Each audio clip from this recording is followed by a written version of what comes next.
12:37. Bienvenidos, es un gusto acompañarlos con toda la información. Yo soy Martín Flores y continuamos con esta gran jornada de pedagogía electoral. Aquí hemos tenido a todos los candidatos y precandidatos por esta contienda por la alcaldía de Bogotá. Únicamente nos falta uno y en segundos estará dirigiéndose a ustedes. Hoy el turno es para Miguel Uribe Turbay.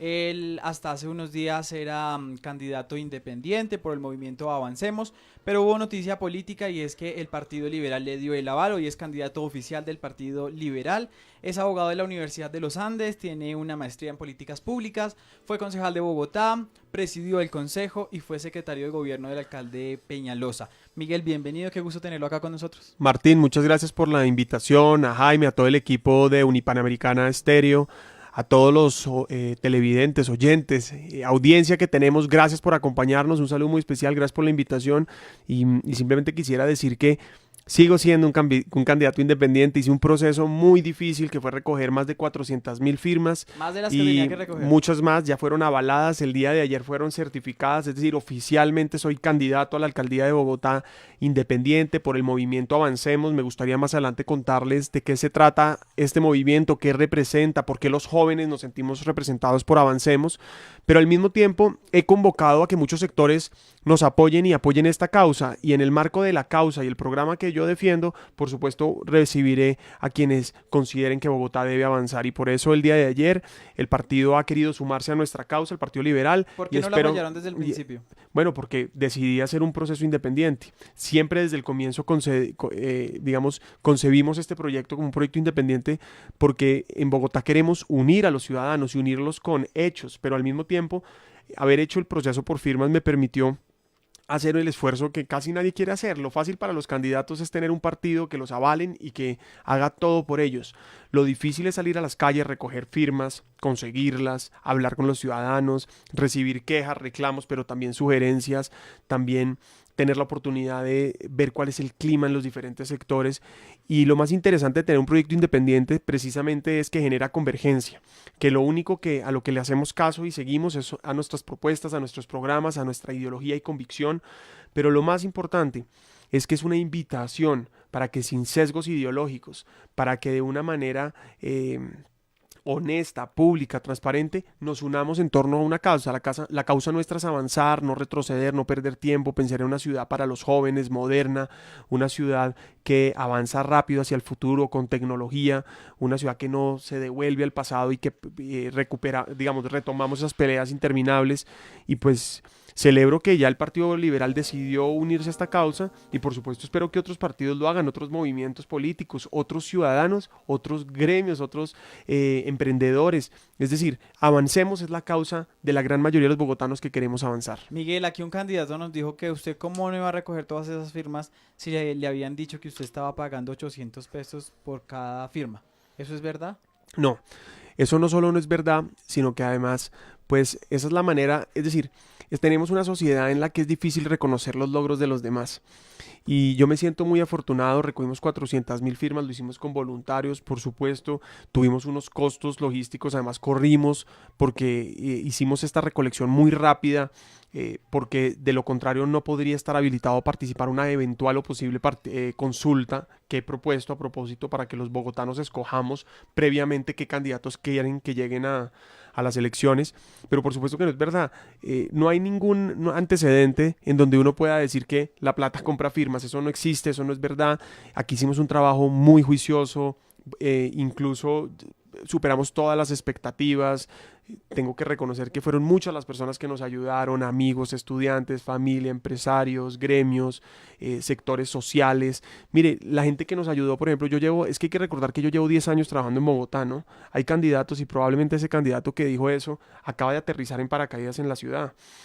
Yo llevo 10 años trabajando en la ciudad, fui concejal, presidente del consejo, fui secretario de gobierno 3 años y en vez de salir por la puerta de atrás como otros secretarios de gobierno, salí reconocido, con reconocimiento por transparencia, por desempeño transparente, por logros, por éxitos, pero al mismo tiempo por una gestión misional.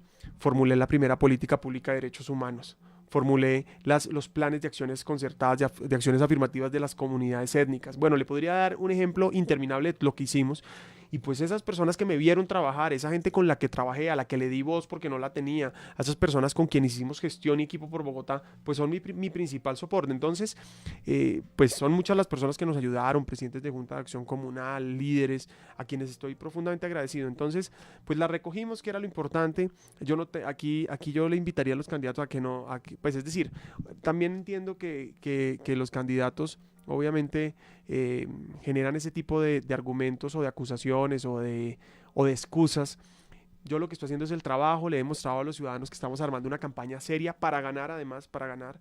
Soy el candidato más joven a la alcaldía de Bogotá. 33. 33 años, pero soy el que más conozco la ciudad, tengo experiencia, tengo capacidad, ejecuté más de 120.000 millones de pesos, tuve 2.000 personas a cargo, coordiné más de 3 billones de pesos, no tengo una sola investigación por corrupción. Por favor, es la oportunidad para que los jóvenes, los emprendedores, las personas como usted, Martín, como Jaime, las personas que nos están oyendo, empecemos a tener oportunidades de decisión, porque por supuesto son muchos los que reclaman la participación de los jóvenes, pero cuando decidimos tomarla por nuestras propias manos, cuando no nos queremos resignar, porque hacemos parte de una sociedad, de una generación que no nos queremos resignar, que no nos queremos conformar, que resolvemos nuestros problemas, que no somos perezosos, que soñamos en grande, pues resulta que ahí sí nos quieren echar para atrás. Entonces, Miguel, no. usted fue secretario de gobierno de Peñalosa durante 3 años, usted lo dice. ¿Usted es el candidato de Peñalosa, de la continuación de este modelo de gobierno? Yo soy el candidato de los bogotanos que quieren avanzar, de los que no queremos perder tiempo. Mire, en Bogotá, Martín, nos ha costado mucho, plata, recursos, tiempo, cambiar de rumbo. Es que aquí el problema no es de egos personales, deberíamos tener un gran ego colectivo, deberíamos pensar en la ciudad, en el modelo de ciudad que queremos, en el modelo sociedad que queremos y en el modelo de gobierno que queremos.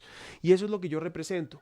Yo represento a los jóvenes que quieren emprender, que quieren sacar adelante sus proyectos, represento a las mujeres que quieren más oportunidades, represento a las personas históricamente discriminadas con quien trabajé desde la Secretaría de Gobierno, las poblaciones étnicas, a los afros, indígenas, rom, raizal, a las personas, a las víctimas de delitos como el de trata de personas que habían estado invisibilizados y los logramos visibilizar. Represento a todas las personas que quieren obras. Mire, Martín, ¿usted dónde vive, Martín? Villamayor. Villamayor. ¿En qué localidad es? Puente Aranda. En Puente Aranda. Entonces, en Villamayor, por ejemplo, en Puente Aranda, muy cerca de Puente Aranda, pero podríamos entrar a cualquier localidad, usted empieza a encontrar acciones concretas, valla vial, parques. Usted empieza a encontrar que encontramos una ciudad que está construyéndose. Entonces hacemos las obras que hace muchos años no se hacían, la Tabor Rincón, la ampliación de la Caracas, la Séptima Norte, la Autopista Norte, la Lo, la Cálida hacia Soacha. Bueno, podría ser interminable todas las vías.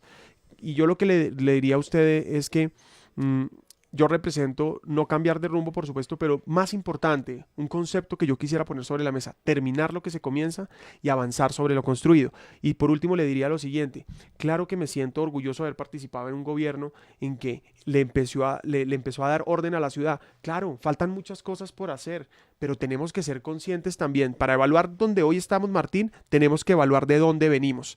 Y yo creo profundamente que buena parte de lo que se está haciendo aquí es un desatraso de lo que no se hizo en el pasado, y por supuesto quedan unos retos gigantescos a los que yo me voy a asumir, a dedicar. Una de mis prioridades será, por supuesto, seguir tratando por la seguridad, por las oportunidades, el empleo, y termino con para cerrar, uno de los grandes avances y propuestas que tengo son todos los temas ambientales de los que vamos a hablar, y yo creo que eso es lo que tenemos que complementar, avanzar y no perder tiempo. Se lo pregunto porque a usted lo asocian, su candidatura la asocian con una continuación de Peñalosa. ¿Usted cree que esa imagen de Peñalosa de pronto detrás de su candidatura le suma o le resta?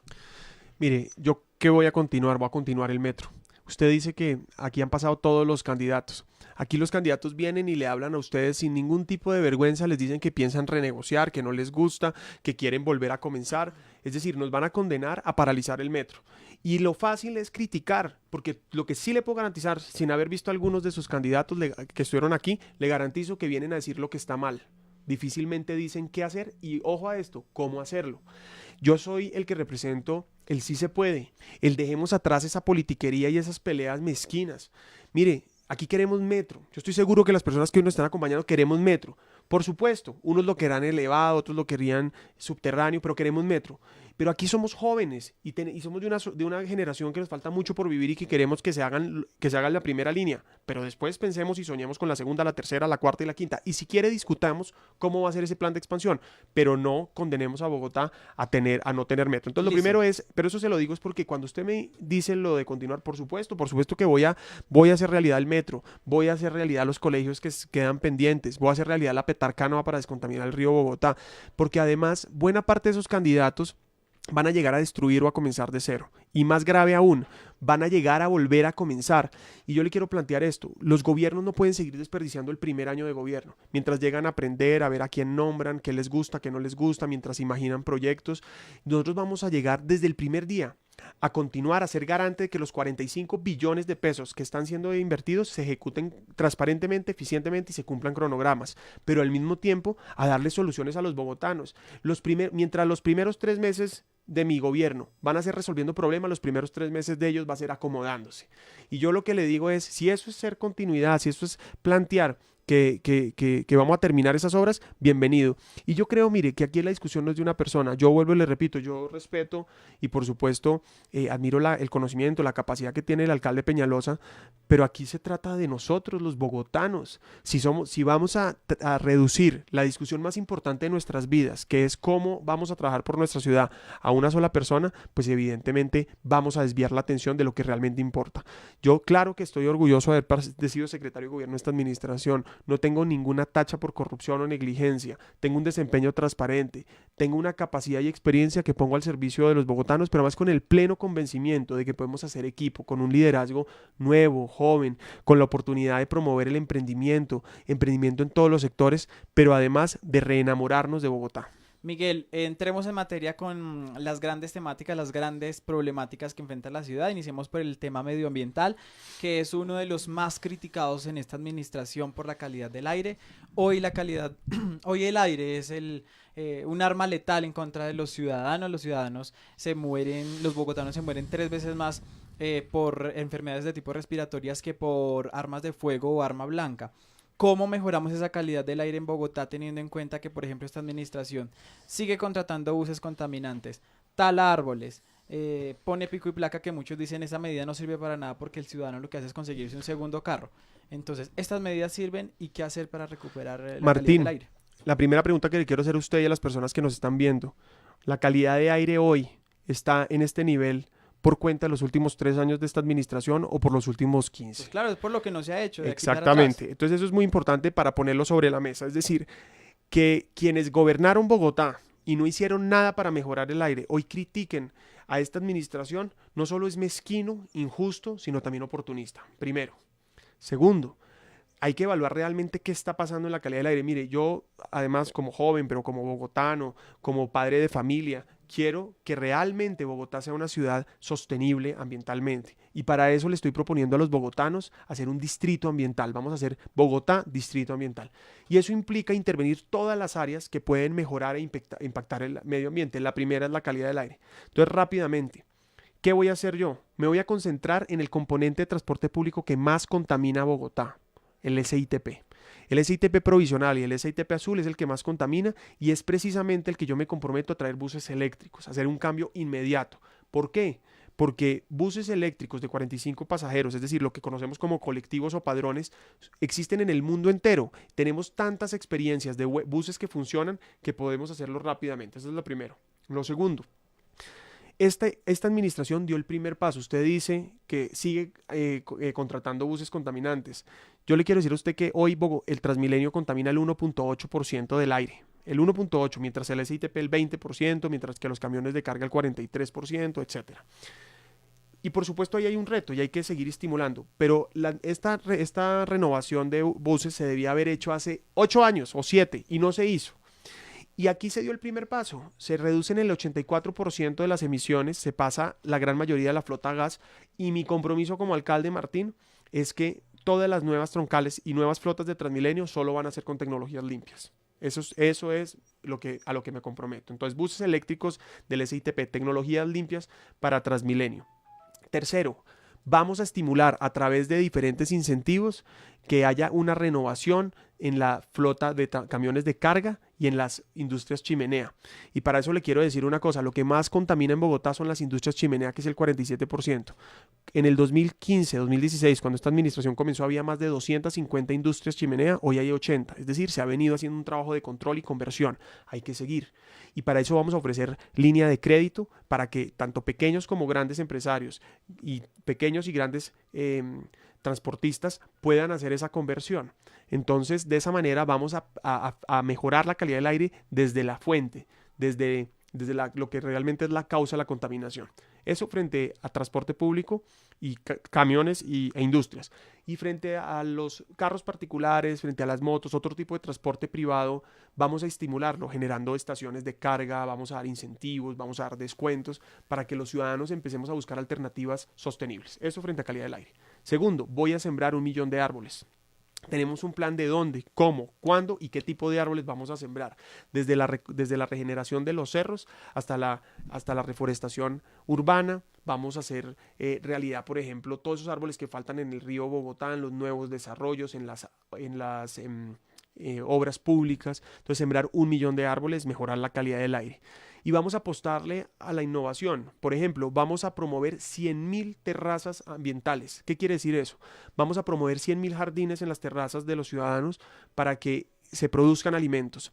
Ya hemos conversado y vamos a hacer una gran alianza con las grandes superficies para que esos alimentos los compren las grandes superficies y de una vez generamos ingresos, generamos emprendimiento, generamos productividad y de esa manera le damos una alternativa económica a esos ciudadanos, pero al mismo tiempo generamos 100.000 terrazas que adaptan a Bogotá al cambio climático. Vamos a promover la generación de energías renovables, vamos a cuidar los cerros orientales, el páramo de Sumapaz, que además poco se habla de las dos joyas, digamos, ambientales que tiene Bogotá, el páramo más grande del mundo y en los cerros orientales, que es la reserva forestal urbana más importante que tenemos. Entonces, eso también. Y por último, las fuentes hídricas, los humedales hay que seguirlos recuperando. Por ejemplo, yo desde la Secretaría de Gobierno lideré varios procesos de recuperación. Le doy un ejemplo, el humedal La Vaca en Kennedy, el sector sur, estaba totalmente invadido, estaba totalmente cubierto por tierra, era un parqueadero ilegal y ocupaciones ilegales.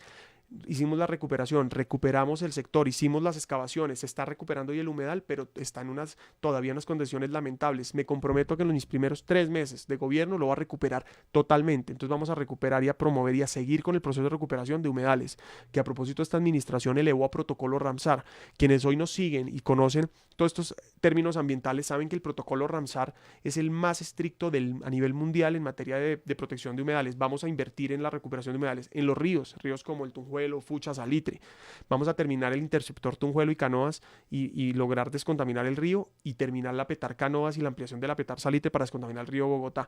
Y tenemos otras medidas, digamos, le voy a dar una que en este momento creo que es además muy interesante y es disminuir, disuadir el uso del plástico de un solo uso.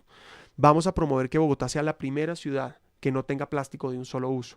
¿Eso qué representa? Que los plásticos que usamos, por ejemplo, los vasos desechables, los pitillos, los cubiertos desechables, que se usan una vez y van para la caneca, pues evidentemente terminan muchas veces en las fuentes hídricas, haciéndole daño a los animales, contaminando el medio ambiente. Entonces, le vamos a apostar sistemáticamente y estructuralmente a mejorar la calidad de vida ambiental en Bogotá. Miguel, ¿qué decirle a los ciudadanos que lo asocian a usted con el arboricidio, con esta tala indiscriminada de árboles?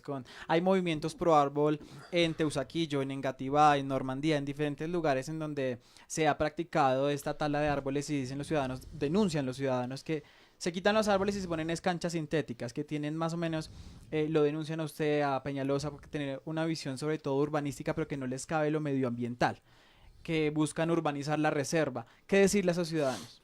Pues que están mintiendo a quienes me acusan de lo que no saben. Yo nunca, es decir, mi prioridad como ser humano consciente de la necesidad de tener una sociedad que se adapte al medio ambiente, que sea sostenible, pues entiendo la prioridad. En todo mi ejercicio he promovido todo un esquema para que la ciudad sea sostenible. Entonces no es cierto, pero además le quiero decir varias cosas. La primera, ¿sabía usted que Samuel Moreno y Gustavo Petro talaron más árboles que Enrique Peñalosa, por ejemplo? Y le garantizo a usted, Martín, que no se ha hecho, nunca nadie hizo ese debate. ¿Sabe usted que Enrique Peñalosa ha sembrado más árboles que Samuel Moreno y Petro juntos? Entonces, también lo que creo es que hay un grado de desinformación y yo lo invito, yo le agradezco a usted, Martín, que se toma el tiempo, que además tienen esa tarea tan importante y tan especial de informar, ¿no? De acercar a los ciudadanos a este tipo de actividades, pero yo invito a todos para que no caigamos en lo primero que oímos, porque no es verdad. Pero además le quiero decir una cosa, nadie tala un árbol. Estoy seguro que ni Samuel, ni Lucho, ni Gustavo Petro, todos los que lo han tenido que talar, talan por capricho. Desafortunadamente hay veces que es necesario. Aquí el éxito es si hay una política pública real, que es lo que yo propongo, de arborizar Bogotá. Y yo estoy proponiendo sembrar 1.000.000 de árboles. Es la propuesta más ambiciosa que hay ahí sobre la mesa. Y además, como le digo, el planteo dónde, cómo, cuándo y qué tipo de árboles. Y de esa manera, lo que yo le estoy proponiendo a los bogotanos es hacer a Bogotá una de las ciudades más verdes de Latinoamérica. Segundo, les estoy proponiendo además un esquema de compensación. Públicos y privados van a tener que compensar 10 árboles a uno, es decir, por cada árbol que talen, 10 árboles deben sembrar. Y vamos a ser estrictos con este tipo de medidas, porque soy consciente, Martín, de la necesidad de tener una ciudad, vuelvo y le repito, que sea ambientalmente sostenible, primero. Segundo, frente a los parques. Martín, la revolución de los parques es inmensa. Es decir, y cada parque que se interviene también es un parque al que se le siembran árboles. Pero le voy a decir que una de las quejas más importantes de los ciudadanos hace 1, 2, 3, 5 años era que los parques eran utilizados para los marihuaneros, para los jíbaros, para los delincuentes, no para las familias, los niños, las personas mayores. Y básicamente era porque estaban totalmente abandonados. Eran oscuros, no tenían iluminación, no tenían ningún tipo de actividad. Y lo que se está haciendo, cuando uno va a Fontanar del Río en Suba, Casablanca, a La Victoria en San Cristóbal, cuando uno va al Parque El Taller en Ciudad Bolívar, cuando uno va a Altos de la Estancia en Ciudad Bolívar, le podría dar 1000 ejemplos de cómo las canchas de fútbol sintético, cómo los parques, cómo los juegos infantiles, cómo las canchas múltiples, cómo toda esta infraestructura está mejorando la calidad de vida. Por ejemplo, el Parque Gilma Jiménez en Kennedy, uno de los parques más grandes que se han hecho en los últimos años. El nuevo parque público Torca Guaymaral, que va a ser un gran parque ambiental que es totalmente nuevo en Bogotá, 100 hectáreas, que además esta administración puso a disposición de los ciudadanos. No existía ese parque, que además protege el humedal Torca Guaymaral. Entonces, muchos de los que nos atacan y me atacan a mí, me atacan sin fundamento, sin conocimiento. Muchos de la oposición utilizan la desinformación para promover polarización, y yo invito aquí a los jóvenes especialmente a que pasemos la página, a que nos centremos en las propuestas, en que además juzguemos por los actos, no por lo que nos cuentan de las personas, a que revisemos realmente lo que decimos, lo que hemos hecho. Es decir, yo podría aquí ponerme a atacar a todo el mundo sugiriendo, utilizando descalificativos, y no lo hago. Por una parte, trato de ofrecer información cierta, y por el otro lado, propuestas concretas, viables y específicas. Estamos con Miguel Uribe Turbay, candidato a la alcaldía de Bogotá. Conéctese con nosotros en nuestra transmisión de Facebook Live, envíenos sus preguntas, sus comentarios, no importa los que sean, aquí los vamos a compartir con el candidato. Y continuemos con los temas que le interesan a los bogotanos, y ese otro tema también es movilidad. Hablemos del metro. Lo grave hoy es que después de 60 años de que los ciudadanos estamos detrás del metro, esperando el metro, hoy la administración nos diga que va a haber medio metro. Estaba pensada como una herradura en los proyectos, que sale por Bosa Kennedy, pasa por la 1 de Mayo, Centro, sube hasta Suba y Engativá. Y ya nos dicen hoy que no sube hasta Suba y Engativá, sino que se queda en la 72 con Caracas, desconociendo de pronto también a casi 3 millones de personas que viven en Suba y Engativá, que necesitan el metro. ¿Qué pasa con el metro en una eventual alcaldía de Miguel Uribe Turbay? ¿Nos quedamos con el medio metro? ¿Se hace completo? ¿Cómo hacemos? Martín, ese es el argumento de una candidata particular, pero además es falso. Y no solo es falso, sino es demagogo y populista. Porque cómo es de fácil criticar, cómo es de fácil destruir y cómo es de difícil hacer. Llevamos 60 años esperando el metro. Y con posturas como la que usted está hoy replicando de una de las candidatas, pues le está haciendo eco precisamente a esa politiquería que ha impedido que tengamos metro. Vale la pena decir que hoy el metro que hay viene sustentado en estudios del pasado, y que es con un acuerdo con el gobierno nacional, que además pone el 70% de la plata, que se decidió que la primera línea solo podía llegar hasta la 72 con Caracas, de acuerdo a la disponibilidad presupuestal. Entonces, después de un estudio después de un trabajo muy, digamos, extenso entre la Financiera de Desarrollo Nacional, la banca multilateral, consultores internacionales, la administración, se llegó. Y yo le quiero resaltar que la administración pasada tenía el metro hasta la 53,13. Es decir, no es un capricho de Peñalosa, como trata de hacer ver la candidata que usted menciona, o el argumento de la candidata que usted menciona, y les cuento, sino se trata particularmente de que la plata no alcanzaba más, tanto así que la administración pasada, que no iba a ser un centímetro de Transmilenio, decía que llegaba hasta la 53,13. Entonces, ¿qué dice la candidata que usted está, o el argumento de esa candidata? ¿Qué es lo que dice? Dice, llegaron a hacer medio metro supuestamente porque quieren hacer Transmilenio en la séptima. Si no hacemos Transmilenio en la séptima, podemos hacer metro hasta Suba Kennedy, Suba Engativá. Mentira. No tiene nada que ver. La administración pasada no iba a hacer un solo centímetro de Transmilenio y llegaba hasta la 53,13. Primer punto. Segundo, si no hiciéramos Transmilenio, cometeríamos un error gigantesco y es seguir condenando. Ahora ya hablamos, es para hacer el mapa completo, porque es que aquí no se puede hablar solo de un pedacito de la ciudad. La ciudad es un ecosistema gigantesco que además todo va conectado. Y entonces, ahora hablamos de Transmilenio, pero por supuesto que es importante hacer Transmilenio porque Transmilenio hoy necesita muchas intervenciones para mejorar el servicio. Que está a favor de entonces, por la séptima. ya le voy a contar qué es lo que pienso, pero entonces es mentira lo que está planteando. Pero además lo que yo le quiero decir es, hoy la posibilidad real con los recursos, con la institucionalidad, lo que está aprobado por la banca multilateral, el Banco Mundial, el Banco Interamericano, lo que está aprobado por el Banco Europeo de Inversiones, por el COMPES, es el primer tramo de 24 kilómetros, que es el que usted inicialmente dijo, de Gibraltar, entre Bosa y Kennedy, en el río Bogotá, hasta la 72 con Caracas. ¿Qué voy a hacer como alcalde? Entregárselo a los bogotanos. No voy a volver a paralizar el metro como lo pretenden hacer los otros candidatos. Y voy a iniciar la segunda línea, que mi prioridad, la que yo considero que debe ser la prioridad, es bajar por la calle 80 en Gativá y subir hacia el norte por la avenida Ciudad de Cali hacia Suba. Entonces, realmente considero que esa es la segunda prioridad o la prioridad después de terminar la primera línea. Ahora, hay otras líneas contempladas. Hay otros alcaldes, por ejemplo, otros candidatos que han planteado extenderla, por ejemplo, por la autopista, sí. Otros que han propuesto irse hacia el sur.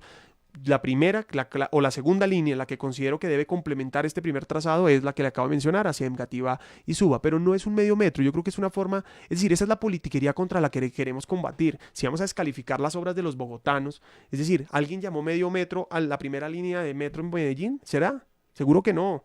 ¿Será que alguien descalificó que porque era elevado el metro de Medellín? No, tampoco. Aquí lo que nos pasa es que están más interesados en su bienestar político que en el bienestar de los bogotanos. Aquí lo que pasa es que caen en trampolín, en paracaídas. Yo quisiera que se hiciera un juicio por qué esos políticos quieren ser presidentes, vicepresidentes, no lo logran y caen en paracaídas a Bogotá. ¿Por qué no? ¿Qué hicieron ellos por Bogotá durante sus últimos años profesionales? Entonces es muy fácil descalificar, destruir, no hacer, criticar, y es muy complejo hacer. Entonces, finalmente, después de 60 años vamos a lograr los primeros 24 kilómetros y todavía hay gente que quiere paralizarlo. Eso por una parte. Hablando de transporte, entonces ya me comprometo a terminar este metro, no le voy a cambiar una sola coma, lo voy a hacer realidad. Cualquier otro cambio lo va a paralizar y no podemos permitirlo. Voy a priorizar la segunda línea bajando por la 80 hacia el norte por la avenida Ciudad de Cali para Engativá y Suba. Segundo, ya hicimos el Transmicable de Ciudad Bolívar, no sé si usted lo conoce, Martín, pero además del Transmicable se promovieron y esta administración promovió la construcción de diferentes equipamientos como el Supercade de Manitas, como el Museo de la Ciudad en Mirador del Paraíso, canchas, jardines, centros días para personas mayores en Las Pilonas.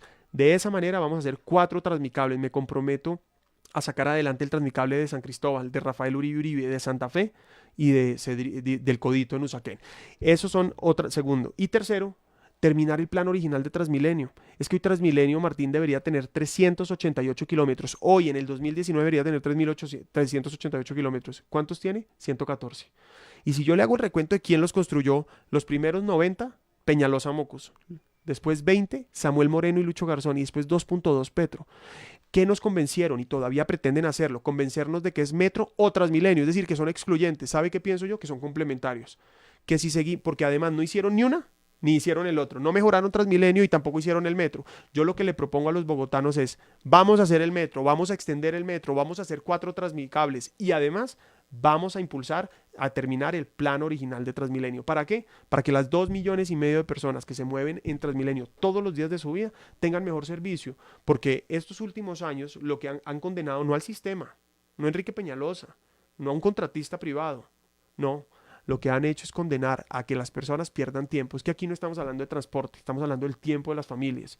Y yo creo profundamente que no hacer todo lo que se está contemplado desde hace tanto tiempo, no terminar lo que se comenzó, no avanzar sobre lo construido, condena a los bogotanos a vivir en la parálisis. Miguel, antes de continuar, quiero aclararle, aquí no estamos haciendo un eco de lo que dice Claudia López, estamos haciendo un ejercicio periodístico juicioso, riguroso, con todos los candidatos, con todas las vertientes políticas, escuchando cuál es su opinión frente a las principales problemáticas.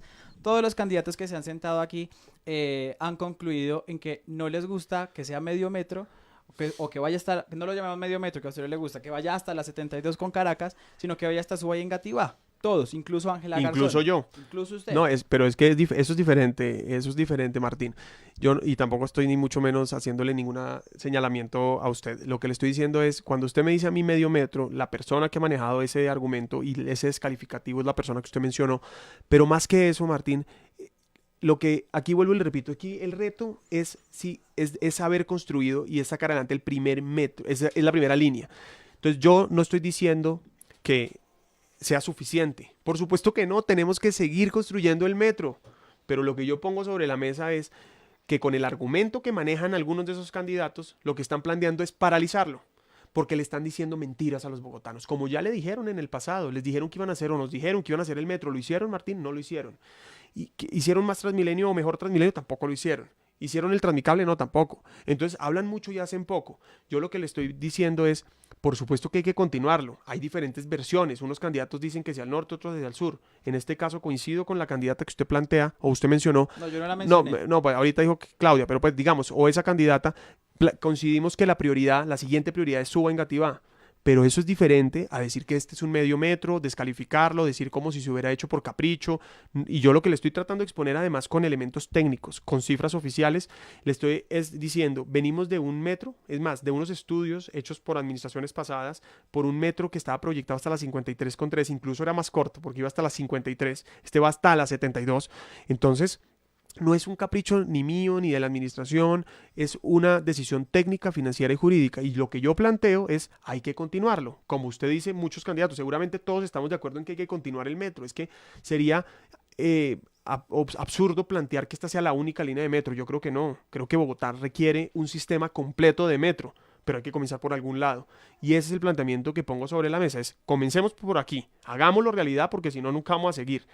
Hagamos la segunda línea, después pensemos la tercera, la cuarta y la quinta. Hagamos los Transmicables y terminemos Transmilenio. Esa es la única manera de tener un sistema de transporte público masivo que sea sostenible. Y obviamente paralelo a eso necesitamos todo el SITP organizado, reorganizado.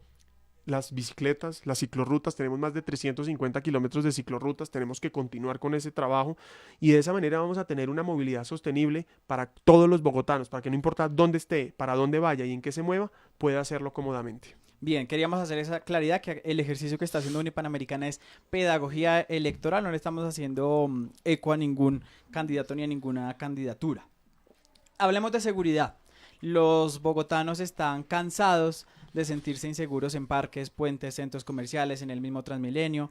Ha disminuido el homicidio, eso es buenísimo, pero hay que seguir disminuyendo el tema del hurto, del robo. En las diferentes localidades hay diferente protagonismo del crimen. En algunos lados hay fleteo, en otros hay tráfico, en otros hay colados de Transmilenio, en otros lugares no hay iluminación y por eso hay inseguridad. ¿Cómo hacer esa intervención para recuperar la seguridad en la ciudad? Pues me encanta que usted diga eso, Martín, porque además quien ha planteado atender o atacar la inseguridad de una manera especializada soy yo. Le he propuesto a los bogotanos una medida de seguridad a la medida, una propuesta de seguridad a la medida. ¿Eso qué implica? Que si bien la seguridad es nuestra prioridad en toda la ciudad, en cada localidad, en cada barrio, en cada UPZ, que es la unidad de planeamiento zonal, es decir, en cada sector de la ciudad, la inseguridad se manifiesta diferente. Tenemos los tierreros, el fleteo, la extorsión, tenemos el hurto a bicicletas, el microtráfico, el homicidio incluso, y la única manera de ser inteligentes y oportunos en atender esos delitos es haciéndolo básicamente persiguiendo tal cual como se mueve el crimen. Entonces, por supuesto, si vamos a atender un tema de tierreros en Usme, o si vamos a hacer un tema de fleteo o extorsión en Chapinero, o un problema de hurto en bicicletas en Suba, pues obviamente eso necesita una serie de capacidades. Entonces, lo primero que yo propongo es seguridad a la medida. Segundo, tengo experiencia y capacidad en esta materia.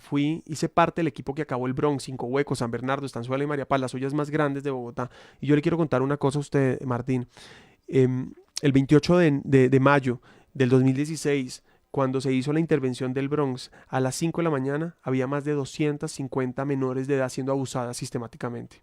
Es decir, el Bronx era una fábrica de terror, como lo eran estas otras ollas, que condenaban a las personas a enviciarse, que abusaban de ellos, que violentaban de ellos.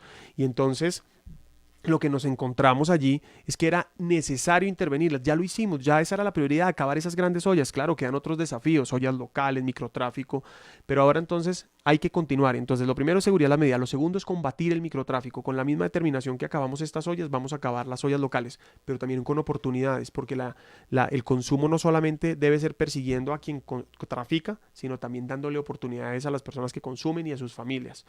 Además, lo de los parques, usted dice, mire, la gente está cansada, claro, es un tema complejo, pero por eso se han iluminado más de 1000 parques y hay que seguir iluminando parques. Por eso hay que hacer intervenciones, por eso hay que ponerles actividades. Un parque abandonado es un parque propicio para la delincuencia, un parque con una cancha, un parque con un parque infantil, con gimnasios, con parques biosaludables, es una oportunidad para que las familias se apropien de él. Y poco a poco usted ve cómo eso viene pasando.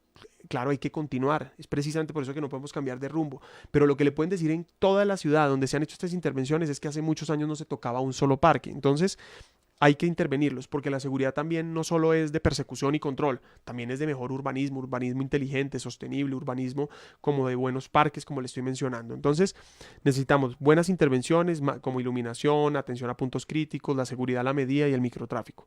Otra cosa, como por ejemplo, una de las cosas que a mí me preocupa profundamente es el hurto a bicicleta, porque no solamente se han matado, digamos, ya en los últimos años alrededor de 20 personas por robarle su bicicleta, sino que adicionalmente pues estamos promoviendo como sociedad, incluso como administración, mientras estuve en la administración promovimos el uso de la bicicleta, que además es sostenible, es ambiental, genera salud, bienestar, pero obviamente el reto es que sea seguro, y para la gran mayoría es seguro, pero hay casos que se presentan muy lamentables que hay que atender. Como secretario de gobierno no solamente perseguimos a los ladrones, sino también a quienes revenden las bicicletas. Por primera vez se sellaron más de 100 bodegas que revendían bicicletas robadas. ¿Para qué? Para desestimular que los ladrones se las roben, porque si no hay quien las compre no las roban, pero además de eso se las devolvimos a los ciudadanos a través de las redes sociales y de las páginas web de las entidades. ¿Qué voy a hacer yo con eso? Primero, lo mismo, voy a perseguir es decir, vamos a trabajar para que en Bogotá no haya un solo lugar donde se vendan artículos robados, ni bicicletas, celulares o autopartes, entre otras cosas. Pero además, para las bicicletas vamos a promover la instalación de GPS, de chips, para georreferenciar las bicicletas, para que los ciudadanos tengan la oportunidad inmediatamente de poder denunciar el robo.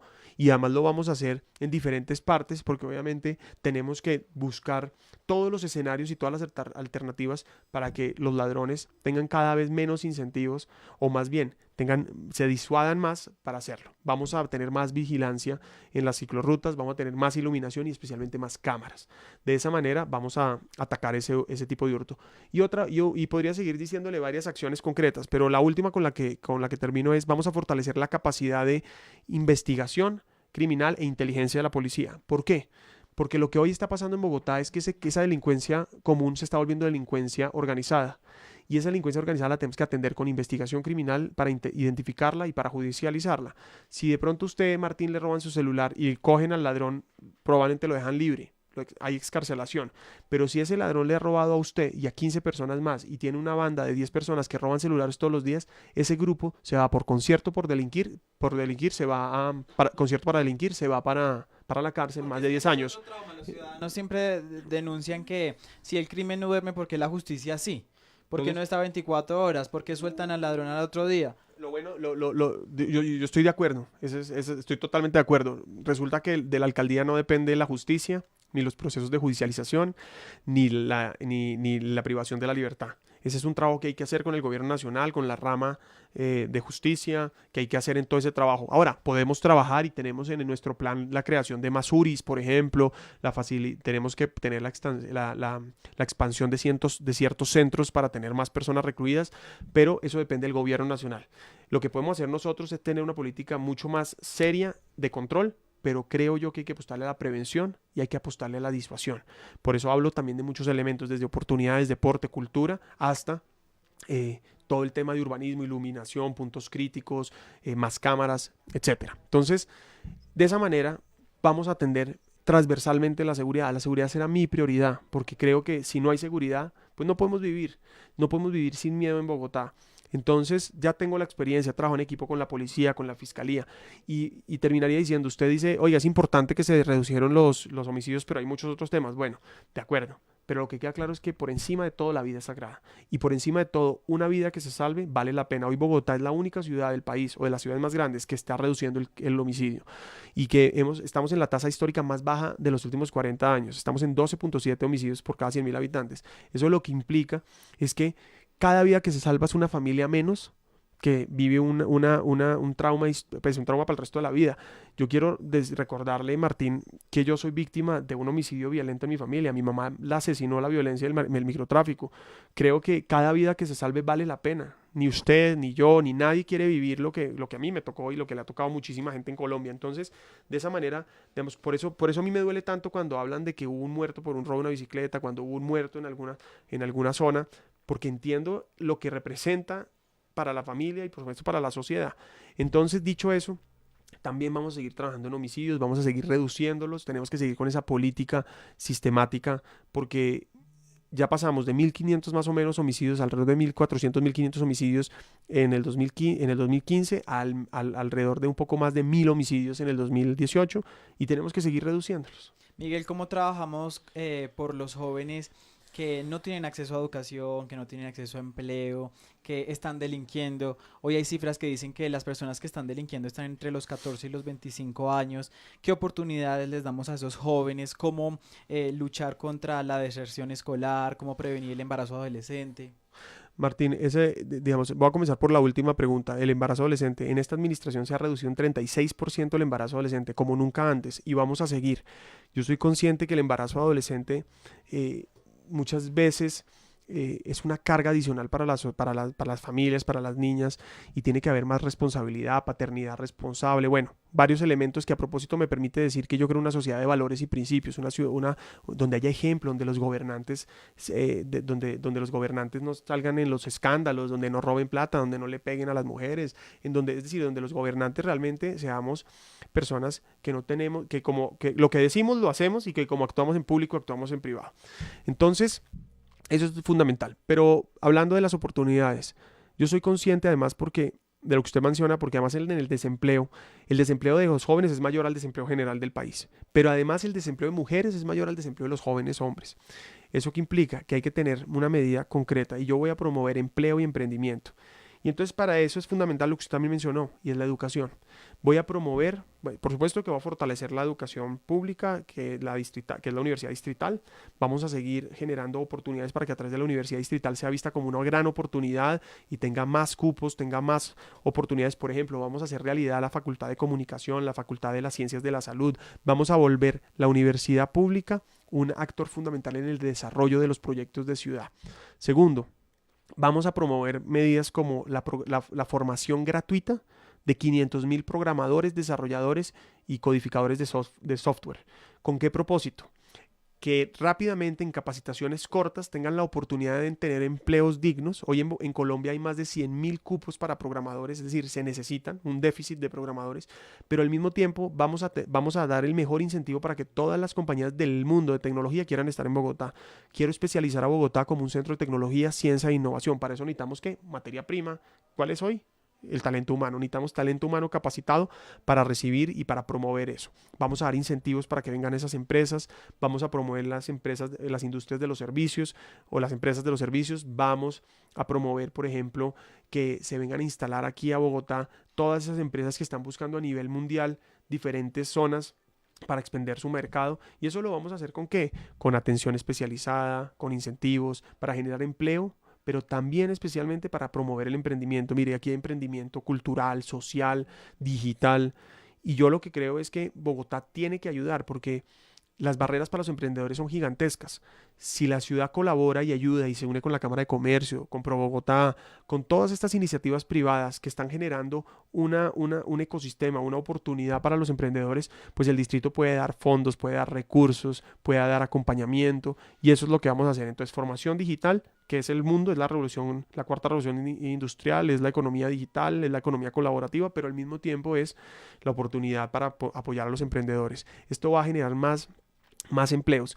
Y le quiero hacer una reflexión. Las 45 billones que esta administración va a dejar contratados, entre todo lo que hemos hablado, básicamente representan 400.000 empleos. Es decir, Bogotá va a vivir una burbuja o un desempeño económico muy importante en los próximos años que tenemos además que conservar, cuidar y garantizar que los recursos se ejecuten correctamente, pero al mismo tiempo que se generen esos empleos. Están conociendo ustedes la visión de ciudad de Miguel Uribe Turbay, candidato a la alcaldía de Bogotá. Interactúe con nosotros con el hashtag Yo Voto Informado. ¿Qué hacemos con el tema de la migración de venezolanos que llegan todos los días? Las cifras cambian porque aumentan de todos los días que llegan venezolanos y están aquí en la informalidad, otros están delinquiendo. ¿Cómo atendemos esta crisis migratoria? Martín, hoy hay 283.000 venezolanos registrados, seguramente son muchos más, hay un subregistro grande y eso implica que Bogotá y Colombia va a vivir esta situación durante muchísimos años.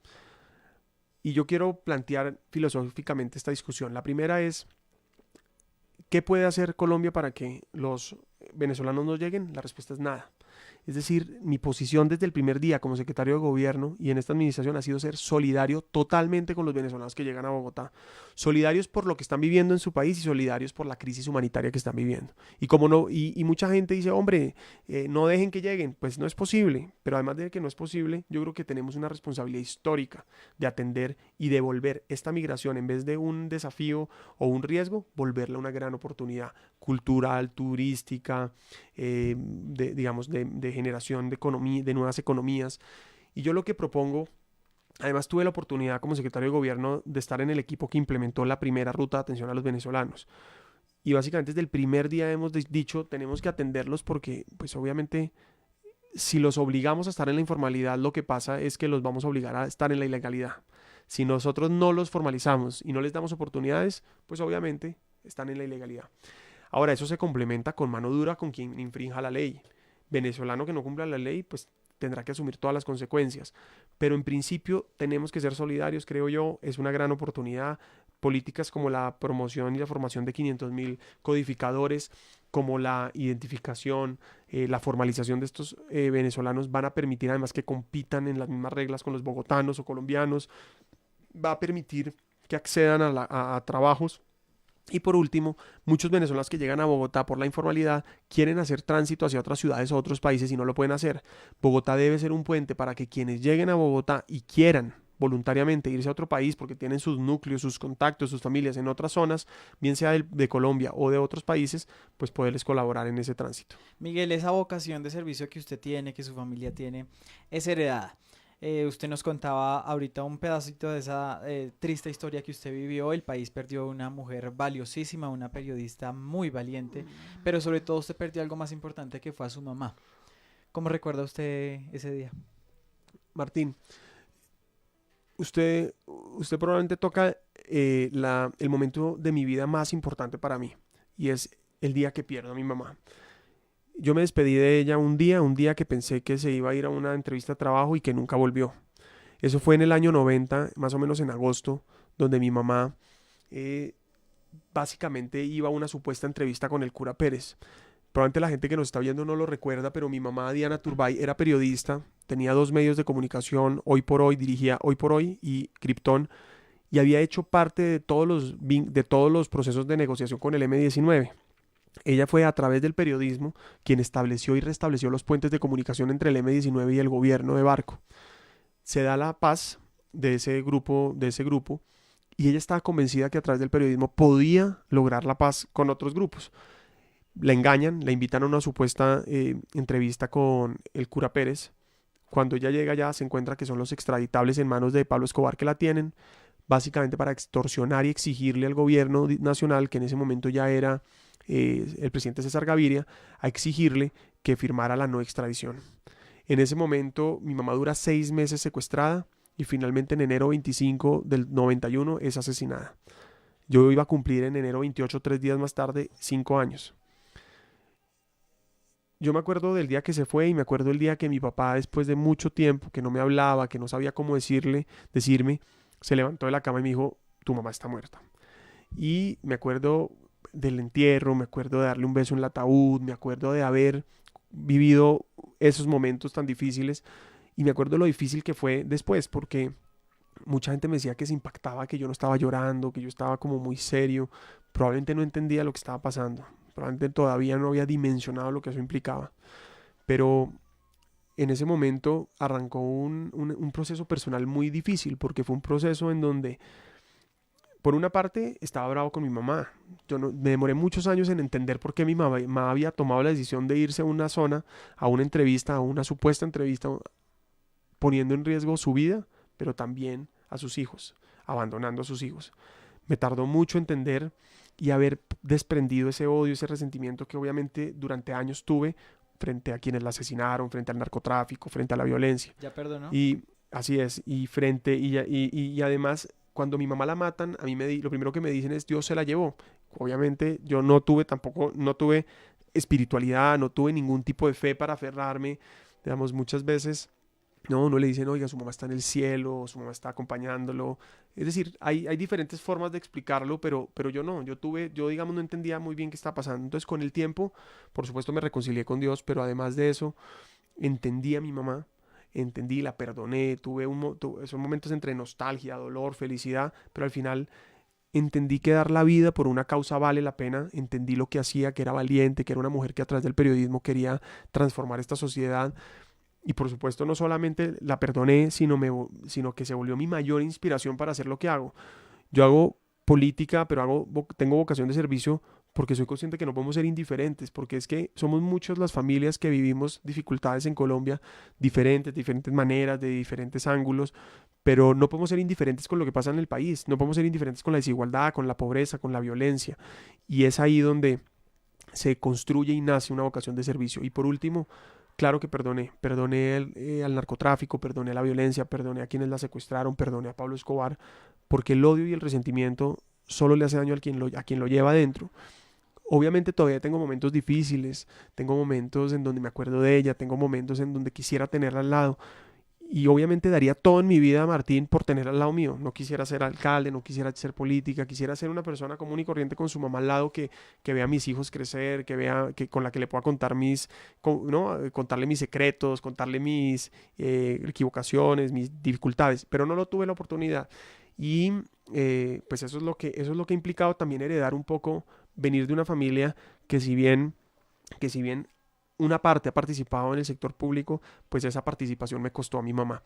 Obviamente admiro, respeto a mi familia, pero también todo este proceso ha llevado a que yo tenga esa fuerza y esa necesidad de hacer un proyecto propio. Y es lo que he hecho. Lo he hecho desde el primer momento, lo hice desde el Consejo de Bogotá, como presidente, como secretario de gobierno, y ahora asumiendo esta gran dificultad, porque además, Martín, se lo he dicho varias veces, creo profundamente que es difícil, es más fácil criticar, destruir, no hacer que construir.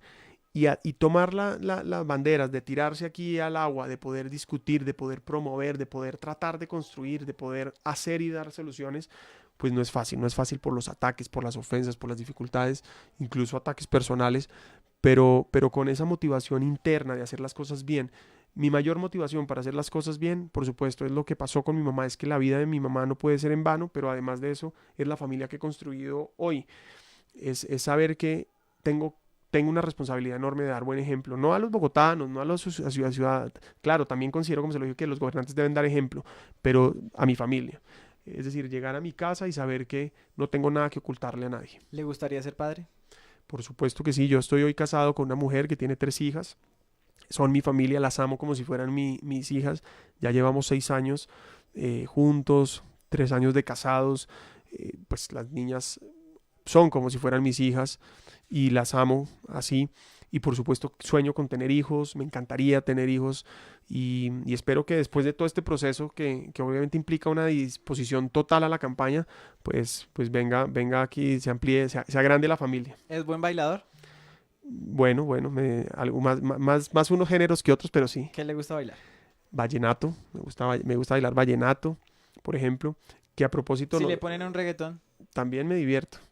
Yo bailo todo. Mire, la música es mi gran pasión. Cuando mi mamá la matan, mi papá tiene que buscarme, me imagino que tiene que desencartarse, un niño de 5 años, vivíamos solo él y yo, mi hermana es hija de otro papá, se fue a vivir con su papá y me pone a estudiar piano desde los 5 años y entonces desde muy chiquito me enamoré de la música, toqué piano, toqué guitarra, batería, violonchelo y recientemente mi esposa me regaló en un diciembre un acordeón y empecé a tocar acordeón y a tocar acordeón, aprendí por YouTube, poco a poco ahí fui sacando algunas canciones, no tengo ya el tiempo que quisiera para practicar, pero la música me apasiona cantar, me apasiona componer, bailar y por supuesto tocar música. ¿Y canta lindo? No, no creo que tanto, pero por lo menos ya pasé la etapa de la pena, ya por lo menos me desenvuelvo en público. O sea, si lo reto aquí a que nos cante alguito, ¿le hace? Pero necesito guitarra. Mire, ya están preocupados con que cante, pero yo sé, sí le puedo cantar, pero con guitarra. Necesito acompañarme, necesito entonar, pero sí, No, no tenemos guitarra. la próxima vez. La La próxima próxima vez vez. que me invite traímos guitarra y cantamos un par de canciones y usted aquí ¿Usted canta o no? Yo no canto. Bueno, hacemos... No, yo tampoco, pero nos desenvolvemos. Listo, ahí cantamos juntos en una pero próxima... sí me gusta y no tengo ningún lío, ¿no? Además le quiero decir que perderle la pena a cantar fue uno de mis grandes desafíos porque uno muchas veces canta, pero canta en privado. Pero a veces el canto, la música es la mejor oportunidad para congregar. Seguramente usted ha estado en momentos donde amigos, familia, cantan, bailan, disfrutan alrededor de la música y eso es probablemente uno de mis planes favoritos, tener la posibilidad de hacer tertulias musicales. Entonces, bueno, le perdí el miedo al canto, canto y aquí canto también. En una próxima entonces cantamos. Le voy a decir un nombre y usted me dice una palabra. Perfecto. Claudia López. Camaleón. Antonio Navarro. Buen humor. Luis Ernesto Gómez. Activista. Lucho Garzón. Pasado. Jorge Rojas. Petrista. Ángela Garzón. Concejal. Celio Nieves. El Polo Democrático. Uribe o Santos. No, ninguno. Yo creo que aquí el gran reto, es decir, creo que tenemos que pasar a una siguiente forma de ver la sociedad. Por supuesto, respeto a los yo respeto profundamente la dignidad presidencial, respeto a los presidentes y yo no voy a entrar en el juego de entrar a polarizar. Aquí lo que tenemos que hacer es dar un paso hacia adelante, tenemos que avanzar y creo que ambos los respeto. Por supuesto, al presidente Uribe lo admiro también. Tengo una profunda admiración porque además siendo joven recuerdo mucho lo que vivíamos antes de ese periodo. Incluso fui víctima de la violencia, conozco la necesidad de haber recuperado la seguridad en Bogotá, en Colombia, pero al mismo tiempo reconozco que hay que acabar esos ciclos, entonces los admiro, pero yo creo que esa pregunta me da Martín para decirle que tenemos que evolucionar, tenemos que dejar la polarización atrás, no podemos seguir pintándonos blanco o negro, entonces creo que esta es una oportunidad y ser joven, pensar en el futuro, pensar en nuevos temas, es dejar atrás esa polarización y seguir avanzando. Tinto o chocolate. Chocolate. Día o noche. Día. Vallenato o salsa. Vallenato. Hombre, pues ustedes aquí vieron la visión de ciudad, conocieron un poco más de Miguel Uribe Turbay, candidato a la alcaldía de Bogotá por el Partido Liberal. Gracias por recibir nuestra invitación, gracias por compartir todas sus propuestas con toda nuestra audiencia. Gracias Martín, nuevamente Jaime, productor aquí de Unipanamericana, gracias por esta oportunidad, a todas las personas que hacen parte del equipo, gracias a quienes nos acompañaron. Y Martín, yo le agradezco porque además entiendo lo que representa hacer este esfuerzo, entiendo lo que es informar, lo que es ser periodista, lo que entiendo es defender la verdad. Y le doy las gracias porque el reto más importante que tenemos los candidatos, además que hacemos la campaña transparente, decentemente, es poder llegar a los ciudadanos y gracias a estos esfuerzos lo podemos hacer. Entonces me encantará volver, no solo a cantar, sino poder seguir discutiendo otros temas, poder hablar y además lo interesante de esto es que a medida que avanza la campaña, pues pasan muchas cosas. Ay, óigame, se me olvidó preguntarle. Esta es una carrera que va como por partes. En mayo va a haber consultas o encuestas, van a haber diferentes mecanismos. ¿Usted va a participar en encuesta, consulta? Yo quiero participar en una consulta. Quiero que los bogotanos escojan un único candidato de un sector que propone avanzar. Si es posible, si se llega a ese acuerdo, me encantará participar en una consulta y que sean los bogotanos quienes escojamos qué candidato queremos para la ronda final. Pero entonces, dicho eso, nuevamente gracias Martín por esta oportunidad y gracias a todos los que nos acompañaron. Pues con Miguel Uribe culminamos esta primera fase de jornada de pedagogía electoral. La segunda fase ya este equipo periodístico está organizando, la que será después de esas convergencias entre partidos, entre candidatos, que será después de mayo. Organizaremos un gran debate en auditorio, un gran debate público en el cual enfrentaremos a quienes ganen de esas consultas, a quienes ganen de esas encuestas, de los mecanismos que hayan decidido. Continuaremos con esta jornada de pedagogía electoral. Yo soy Martín Flores. Muchas gracias.